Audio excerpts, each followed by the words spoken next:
voice. Nini kama babeo magini gini ongea na chel manyalo nena. Tukonya kono ke kata kama nufurantie. Kono koni kawuono wati launch membership drive kawuono Homa Bay.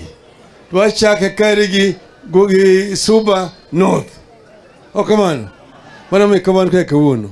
Kawuono wabiro eri launch bar ODM. To gini dhi timre e Kenya mangima. Wadwa timo maeri e Kenya mangima mondo ODM okaw kare mapile. Miluongo ni the biggest political party in East and Central Africa. The biggest and the most organized and disciplined political party in East and Central Africa. Political party and Sasani and Yokumba Gitong Ikidogo. E milungo ni talama demokrasi o kaoloch garungu o kaoloch gitong o kaoloch gibunde ikalo gikura. The political party instrument mitimo go mass mobilization. Political party nyaka bed gimilungo ni ideology. Ango michune kaka political party. Wan kaka party milungo ni ODM wana Social Democratic Party. Tena kono party maru ube pari. Wani chama mangi yani jo piny mampinka chalo nadi. Piny kuche wani mondo mejo piny ka teko mar ak magintie chama mondo gidhi malo koro kamwando.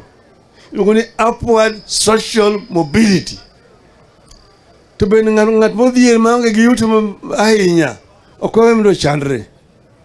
Koro ka weche mag thieth kod en gi pesa kod onge gi pesa tiyudo thieth. Nyathi konyuol kanyo to kata jonyuol ne odhier kod jonyuol ne omew to yudo thuolo mar somo. Koa kucho kochakre nursery mobiro nyaka primary nyaka secondary nyaka chopo university. Iluongo ni imiyi thuolo mondo ichop malo kaluwore gi teko mar rieko ma Nyasaye nomiyi. Ma miluongo ni Social Democratic Society. Ma gima jo ODM dwano okel. Emomiyo pogo nitie maduong' ahinya kind ODM gi chama moko michalo kani UDA siki ang'o girigo. Moko kani gitimo giluongo ni sloganeering. Sloganeering. In terms of political ideology, what does ODA stand for? They cannot tell you. They will not tell you. At the bottoms up. Bottoms up. What is the bottoms up? That is not an ideology. I mean, one kind of ODM, one ideology ma clear. Gimodo ni otimere thuru aka. Kandi ODM emane serikal kawuono udena lokruok maduong'. Joka ne paro ni nyalo dhi kuja ni isolo osuru kuom jopiny mondo gikel go maendeleo.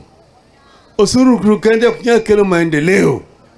Kich onge wealth be create kamano. Nyaka idwar yo machielo mar loso mwandu. Ke igo jo piny osuru to gionge gi yuto. Ichalo ng'ama nyiedho dhiang' machako siru mithunde. Reme mabiro wuok. Emomiyo jo wacho ni wasetimo kani man gi Kibaki. Ni waloso sirikal maber kabisa mokelo dongruok ma jopiny oneno. Ok nuneno. Kuno sirikal matiyo. Rieko mane itiyogo ka na kuomwa. Nikech Kibaki nosebedo gi nyayo sirikal gi mang'eny kucha. Gik mane itimo kacha ka gin mpango ma wan mane waloso. Wang'eyo kaka wanyalo loko uchumi wa thurwa ka. Emo jothurwa kik ubedi gi kiawa moro ni jo wanyalo. Mondo ung'e jo Kenya mang'eny ni kodu. Yiero mokadho cha ne wayudo kura mang'eny mataragana. Pinje mag kitunge mag piny Kenya te. Kidhi ng'iyo regions. Ni wayombo gi Western Province, region. Wayombo Nyanza ka. Wayombo Eastern cho kambani te. Wayombo gi cho Coast te. Pinyo rie malo kuye kar te. pima Turkana wayombo, pima Masai wayombo, Kasamburu wayombo. Umeona ka uotho kama uotho ta uotho ka chapin. Uotho kishir. Kanga tajo ndira yelo yombi akumeru mano yomba.